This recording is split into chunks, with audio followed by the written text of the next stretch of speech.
Good afternoon, everybody, and welcome back to the show. The Atheist Experience is live November 2nd, Gabe, hello.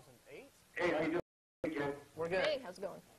Good, good. Hey, listen, I just wanted to call in and tell you guys that I've really enjoyed the program, and I consider myself to be, a pretty obedient Christian and so forth. And the thing that I think that I respect the most about your program has been the fact that you guys have treated everybody with just great respect.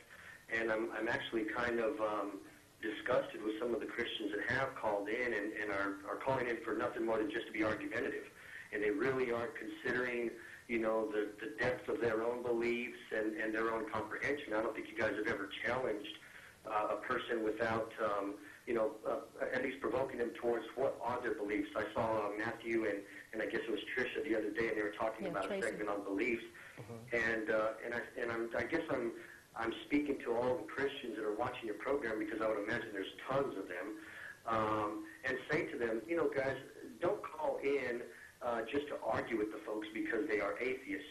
People really need to understand, comprehend their beliefs, and then voice their opinions accordingly.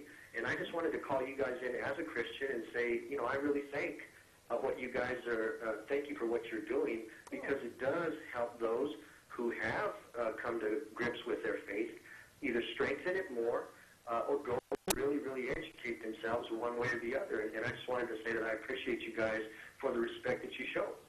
Oh. Well, thank you, Gabe, for those nice comments. And it does mean a lot coming from a guy like you. We do often, we wish that more folks like yourself would be willing to talk to other members of the faith and about, when you consider their actions or their attitudes to be either silly or embarrassing or disappointing, and encourage, because they're a lot more likely, hopefully, to listen to you than someone like us in many cases. What we do hope here is that people will be willing to just engage us. And if you come away believing whatever belief you had, before you spoke to us, to an even stronger extent than you had it before, we're fine with that. But we wanted to fill a niche in programming, giving the atheist point of view, as we want to also provide an outreach to other atheists. And we're happy when people want to call to argue. Yeah. We love that, because that makes for good feisty television, right? But yeah, please do have a cogent argument. Stop and think about what it is you believe and why you think we're wrong. And if you think we're wrong, spell it out for us. Give us, let us know and try to challenge us. If we encourage that, we want that. And we've had a lot of people who call up and they're emotional and they're upset. And you have to understand that given the sensitivity of this subject and the nature of religion in general, you're going to get that. There's one in every crowd. But sure, we just want everyone, whether you're Christian, atheist, Hindu, Muslim, in between, think about what it is that you claim to believe, and be willing to defend it and articulate it, and let's have good discussion. Yeah, and I think, again, that's one of the things that I really respect about the program, is that you all are very well versed in the Bible. I mean, you guys, I don't know if you, particularly Martin or Deb, I think Matthew said the other day that, of course, he was Christian before and so forth, but, you guys understand. You guys understand where you've come from, where you're at now, and have been able to arrive at your own decisions based upon your understanding. And again, I challenge the Christians that are out there to do the same thing. At the very least, if you're going to quote Scripture, if you're going to, come in and be argumentative, stand behind it for the right reasons. Stand behind it with your faith and believe in it. The old adage is that those who believe need no proof, and the ones that don't, well, there's never enough proof.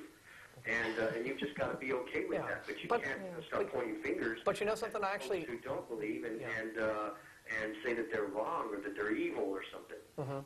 Well, I think, I agree with you on the whole, don't demonize folks who just disagree with you. I mean, I actually had a really bizarre situation over the weekend, face-to-face, listening to a guy who was, vehement ultra-right-winger and McCain supporter, talking about how, if he'd just love to shoot Obama if he had the chance.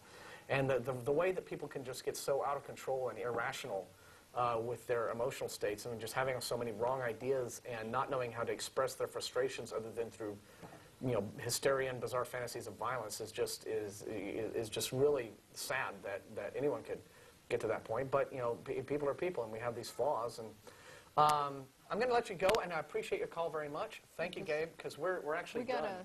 We got Yeah, 2.5 minutes left, and because we got to sign off, so we're sorry we didn't get to Scott or Jim. Go ahead and email us, you guys, if you want to ask us your questions. But last thing, I actually disagree with the whole thing of for the unbeliever that no proof is possible. There are quite a few things that could convince me that could be, I would consider, credible evidence of, you know, the divine or a God or what have you. Not enough time to go into them right now, but I can think of some things. Yeah.